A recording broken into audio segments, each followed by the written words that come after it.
Hi guys, welcome back to the channel. If you're new here, my name is jourdyn.lynn, and if you're not new, welcome back to the channel. Welcome back to another video. I know I've taken a hiatus from YouTube, and that's why I wanted to do a little sit down to come back and upload a video for you guys. It's been an interesting, I think I ever posted a video 3 weeks ago. It's been a very interesting 3 weeks, and I have felt this need to kind of like take some time to myself, and I've been more active on Instagram, as you probably all can see if you follow me. If you don't follow me at jourdyn.lynn on all platforms, TikTok, YouTube, Instagram, all the things. And yeah, but I thought, why not just get ready and chat away. I made a list of different topics I want to talk about with you guys. I feel like I have been seeing this so many places on social media, talking it with friends, and it being relevant for me and John in our life. And I just feel like we're all so connected as a collective, and if one person is feeling one way, usually mostly everyone is feeling some type of way if you're just starting to kind of grasp the emotions that you're feeling, or the ideas are coming to you, or whatever it may be. So I wrote down my list, and we'll just do a little get ready with me. I'm gonna do a literally unedited, uncut video, very raw. I'm gonna keep it to about 10-15 minutes max, so let's get into this. So the last time I probably posted a video, yeah, I think it was like 3 weeks ago, and I was emotionally drained. I could not put my finger on it, but I started doing this cutting of the cord. Sorry, if I'm looking down on here, it's because I'm using my ear. Cutting of the cord ceremony, and basically what that means is, I need to put this, I can't hold this. I'll leave it down there. Okay, so cutting of the cord ceremony basically is about all the connections that you have with people, with ideas of who you're supposed to be, or whatever it may be, and attachments that you may not feel support the life that you're trying to create, and so you like cut those cords. And I can link down below the creator that created this course or this program to do that. You can always go back. It's actually not expensive at all. It's a donation-based type of course, so you pay what you can or what you're willing to pay. I think I paid like $11 for it, and so yeah, and it was so good. There's so much visualization when it comes to manifesting, to meditating, to releasing, to healing, and I'm a very visual person. I actually have been connecting more with my friend Nia. If you're watching this, I love you. She's like my big sister, and we connect in so many different ways with the way that we look, our upbringings, just like we connect so much.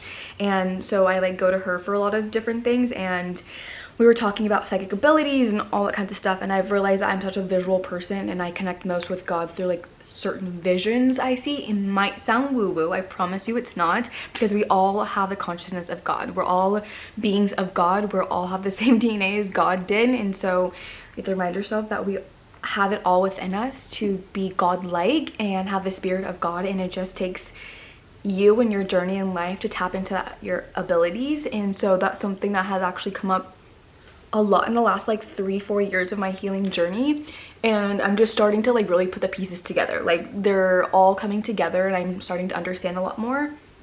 And so with cutting the cord ceremony, I had so many visualizations of cutting the cords and ties to a lot of my family members, and I don't talk about it too much because it's just like a very sensitive, private topic, but there's a lot of things that I had dealt with as a kid growing up that a lot of kids probably would not have to go through, and we all have our own, you know, family trauma that we've all probably lived through. And I feel like for our generations, we're at a time where we're like done with that cycle of the generation, or we're really trying to end the generational trauma and trying to start brand new and start fresh for our own individual families, and further on for our lineage and our family lineage and all that kind of stuff. So at that time in the ceremony, I had no idea the visions that were coming to me and the feelings that were coming to me, and I couldn't really understand them until certain things just kind of came into place, and it just made it very apparent that I really needed to set some strong boundaries that I have never done. I've had so many deep feelings about this for, oh my gosh, you guys, probably since the beginning of high school when things got really bad. And it just came apparent to me over the last couple of years, like as I gotten older and realizing as you get older, my sister's 20 and she's really starting to understand this, even maybe for my little brother who's 16, but like you have to realize that our parents are also humans and they are their own individual selves. And so as much as a little kid you want to feel safe and seen by your parents, if they don't have the room to do that, they're not going to be able to do that. And so I feel like that's kind of where my parents were a lot of the times. I feel like they weren't emotionally there, or if they were emotionally there, it was too much. It was like overbearing. Whereas with my mom, her anxiety definitely came down to me, and I feel like I'm a very anxious person. And nothing to her fault. That's just like all she knew as a very young mom. And so I just recently have noticed this needing of cutting these attachments to who I thought I was supposed to be because of who my parents raised me to be. And I really realized the amount of, I don't even know what you call it, just limitational beliefs and ideas of who I thought I was supposed to be, as I just said. And I'm really realizing like that's never intended or why my soul came here to earth. And so I've really had to find a grounded foundation and create my own foundation in life by setting these very strong boundaries. And if you ever set strong boundaries with family, it's not easy. It's a place, I'm coming from a place of love. At the end of the day, it's a place of love and love for myself and my immediate family, which is going to be John and our kids, and understanding that I can only do as much for my family if I'm able to do it for myself. And for the longest time, I've had a very hard time being seen, and I'm still going through the emotions and the understandings of my little version of myself, little Jordan, who used to be so funny and very timid and very shy, and was really pushed out of my shell in ways I don't think that were as healthy for me as a kid, because I didn't have the right coping mechanisms. I didn't have the confidence, and so I've had a really hard time feeling seen.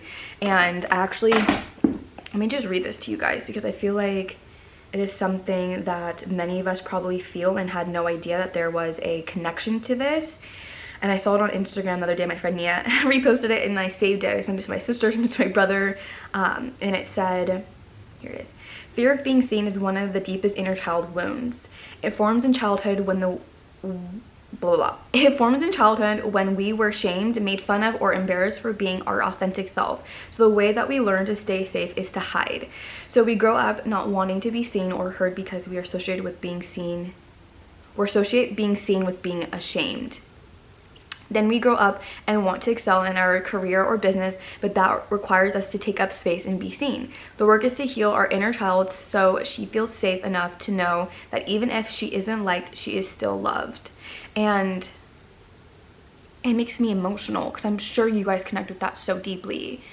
And understanding how, as a child, we run away when we don't feel safe. And I had never emotionally, physically felt seen or safe until honestly I moved to this house last year. And living in such a cycle like that, where your anxiety is like completely taken over your life, you're living in fight or flight for such a long period of time, and there's a term for it that I'm not remembering. And when you live like that for so long, you lose lots of pieces of yourself. You don't have the right coping mechanisms. You wake up every day with immense amount of anxiety and limited beliefs, thinking that you're never going to get to where you want to be in life. And I've really had to take a step back and remind myself that that's not who I came to this earth to be, and that it's okay that I feel this way, but it's time to heal, really heal all of these parts of me. And it's a long journey, you guys. It's not something that's going to happen in one day. It's a domino effect. Truly, it's a lifelong domino effect. And so I want to say this part of my life and healing started about, I want to say when I moved in with John, honestly, like 2020, when things really was like an aha moment for me. Working with a lot of different health coaches, I was in a personal brand accelerator, so really learning about myself as well as trying to understand how to build my own personal business and personal brand, and I learned a lot about myself then, and that's when I was actually healing a lot of my health issues. And I swear that that was like the foundation to where I'm like now in my life, and I'm just like stacking on top of each single layer of foundation. And you cannot create a life without a strong foundation. And we actually, John and I were listening to Kevin Hart and Jay-Z talk about this, and he was like, you have to have a strong foundation in your life, and if you don't, you're never gonna know who you are, and you're never gonna know the possibilities that you can achieve in life. And it's just like, it's so real. I cannot believe it's already been 10 minutes. Okay, we're gonna keep going because I just feel I need to say all this because I feel like someone out there really needs to hear this. And it's just so true. And I've always said this to John, and you know, he comes from a very loving household, but obviously every household has its issues and problems, and overcoming those issues and problems when you're in a relationship adds a whole nother level of, let's just call it anxiety.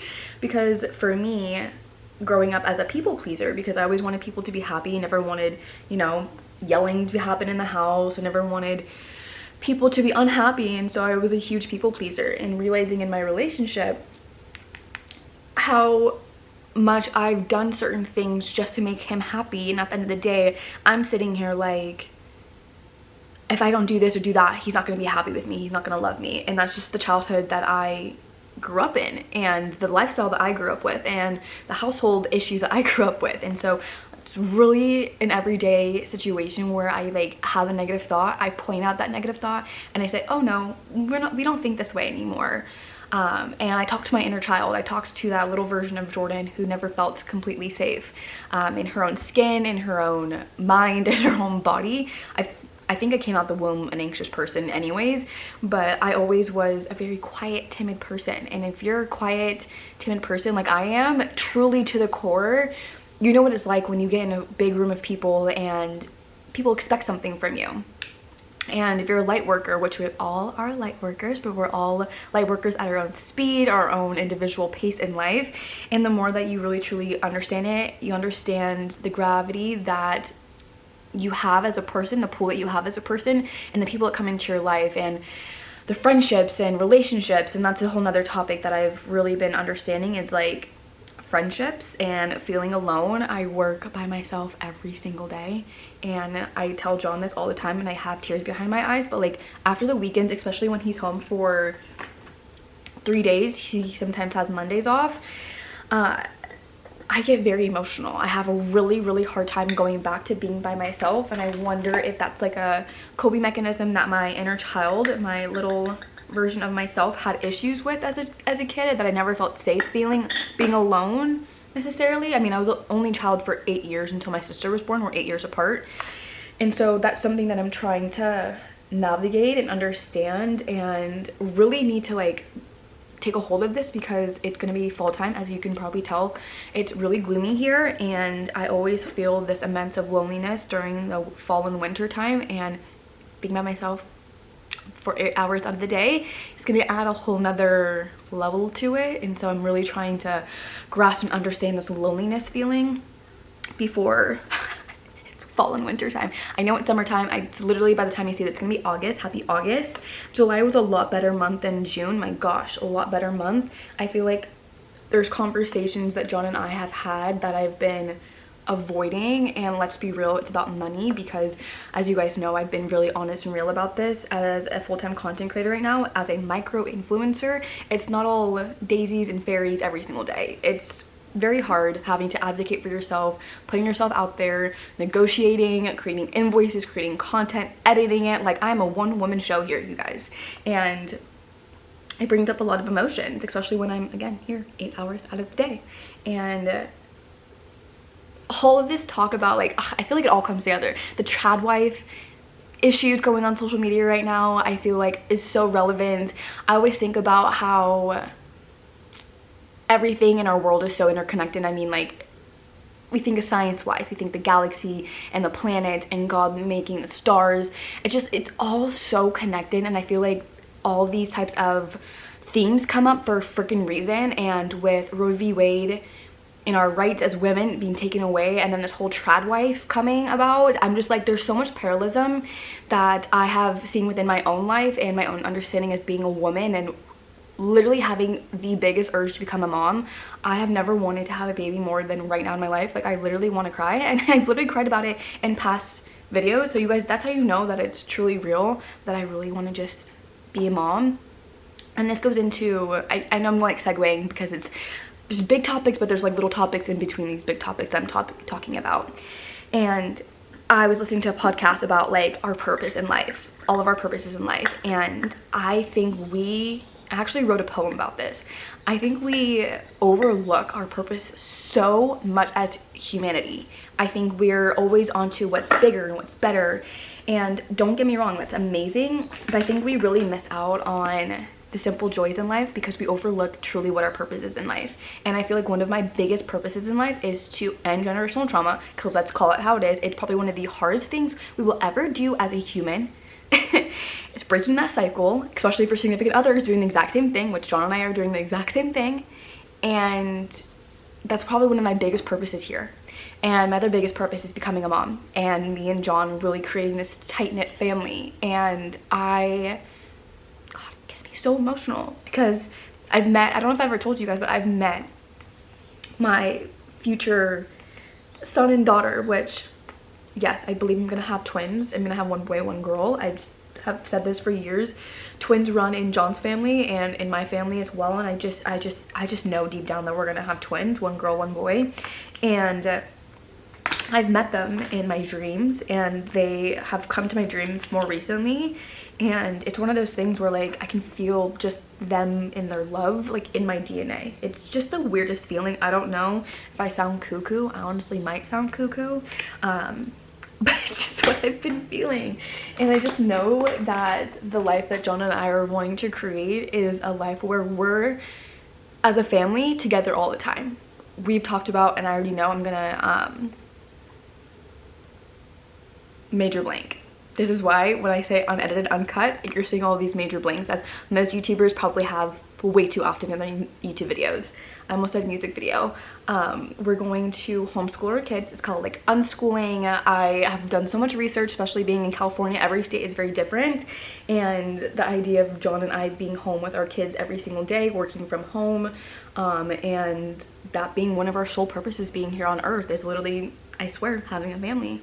And I cry about thinking about it every single day. That's literally gonna be such a life-changing season of my life. And I've said this many times, and I might sound crazy, especially if you're already a mom, but I swear that once I have my babies, something is just going to click in my brain. I don't know if it's gonna be how I show up every single day, the drive for my work, our relationship with John. I don't know. I just know that there's this inclination that something's gonna spark when I have a kid. I don't know if it's gonna be a new endeavor. I don't know if it's gonna be going back to school. I don't know what it's gonna be, but it's gonna be something along the lines of that. I just truly know it. And I'm just so excited for that season in life. But let me look at my notes before I start talking and rambling. Okay, got boundaries with family, feeling alone. Oh yeah, let's talk about letting go of the version of you that you thought you needed to be, because wow, I think I touched on it like a few minutes ago. But if you have ever grown up with strict parents, parents who controlled what you chose as a major in college, making you change your major in college because you're not gonna make enough money, push you to do sports, push you to play sports in college, like all those types of things. I'm trying to like say it without saying it because I don't want to, yeah, I don't know. I get kind of weird saying these certain things about my personal life. I feel like there was a version of me that, I mean, I feel like this is for all parents. You know, you have kids and you have dreams for your kids, and sometimes those dreams were dreams that you had as yourself as a parent, and you want to see your kids thrive and be better than you. But we also have to remind ourselves that our kids and our babies are going to be adults one day and human beings one day, and that as a parent we have the desire but also the duty to help our babies and our children make their own decisions, because once they turn 25 and they have no insurance, they're making their own decisions. And it's very important to make sure that you're nurturing them to make the best decisions for themselves, for their families, for their neighborhood, for their inner circles, for our world, you guys. Like it's a huge domino effect, and I don't think enough of us really truly take a second to think about that kinds of stuff. And I really do think about this stuff all the time. And I have really realized there's a lot of versions of me that I've had to let go of because I thought that's what was expected of me. That's what I thought I expected of me, and realizing that was not my expectations I had on myself. It was other expectations from other people around me, because I was really good at sports, and everyone's like, oh, you're not going to be in sports, oh, so, but you're going to be a coach. And that's why I went into science. That's why I was going to become an occupational therapist. That's why I became a clinical trainer. That's why I started becoming a personal trainer online. That's the road that I thought I was going down. But the day that I decided that I did not want to be a personal trainer, the day that I was driving and I said out loud to God, as I was having a conversation with God, was that I do not want to be a personal trainer, was the day that I landed one of my biggest brand deals to this date. And I just know there's so much truth to saying what we do want in life, but also stating what we absolutely don't want in life. And there's so much power in knowing exactly that. It's so much okay. It's definitely okay to not know exactly what you want, but to say what you don't want, to letting the universe and God know that what you don't want is this, allows you a lot more room to figure out what you do want. And life is always a guessing game. It's always a trial and error. I don't feel like there's any point in our life where we're all going to be satisfied with the work that we're doing, with the jobs that we're doing. I mean, I feel like this day and age, going to school, it's not even like the highlight of anyone's life anymore. As for our parents and probably our grandparents, that was probably the best times of their life, was the ability to go to college. And now it's, I don't even know what it is now, to be quite honest. I feel like I'm still trying to figure it out. I feel like a lot of us are just still trying to figure that out. And there's this quote from Jenna Zoe. You guys probably will hear me talk about Jenna Zoe a lot.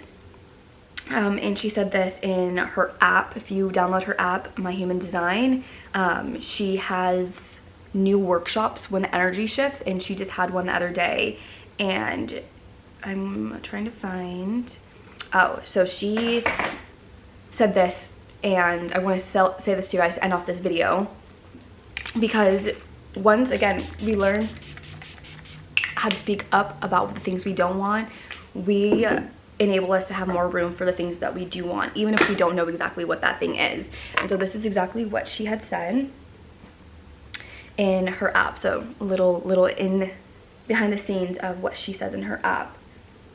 Actually, my hair looks good. Everything look good? I think so. So say this out loud every single day. We don't know what's best for me. Take anything I'm holding onto in my life that doesn't serve me, that isn't for me, remove it. Please send me the things that I may be closed off to, that I might really need and really good for me, and help me have eyes for them. It's so simple, but so powerful, because we're communicating with God in the universe, saying the things that we don't want, but also at the same time having enough ability to let go of our ego and say, I truly don't know what I want. I truly don't know what's out there for me, because you guys, possibilities are endless. There's so many things. I remind this to John, that our brains are so small in a sense of the capacity of what there's so much out there to live and to receive from God in our universe. And simply by just stating that quote, it's just like mind-blowing, and realizing that we are these puny little people on this huge planet that is literally moving at all times, and it just brings life into perspective, and realizing that the problems that we're going through right now are never going to last forever. And healing, yes, there's always a healing journey, but don't forget to also live in the moment. Don't forget to wake up every day and remind yourself that the biggest blessings that God has given you today is your health and your safety. Every single day I thank God for my health and my safety, because without my health and my safety, who would I be? Who would you be? And so, yeah, I'm gonna end off on that. I hope you guys enjoyed this very raw, unedited get ready with me as we just kind of chatted away. I hope you guys had something to take away from this video. I'll link down below the quote that I just said, so you guys can say that out loud every single day. It's something I'm starting to do every single morning, every single night, and it just puts me in the best headspace. And again, don't forget to dance, don't forget to go play in nature, don't forget to go actually play in life, don't forget to smile and laugh, listen to music, go for a drive, go for a walk, whatever it may be, meditate, pray, all the good things. Do what your soul needs, and I love you guys so much, and I'll see you guys in the next video. Bye.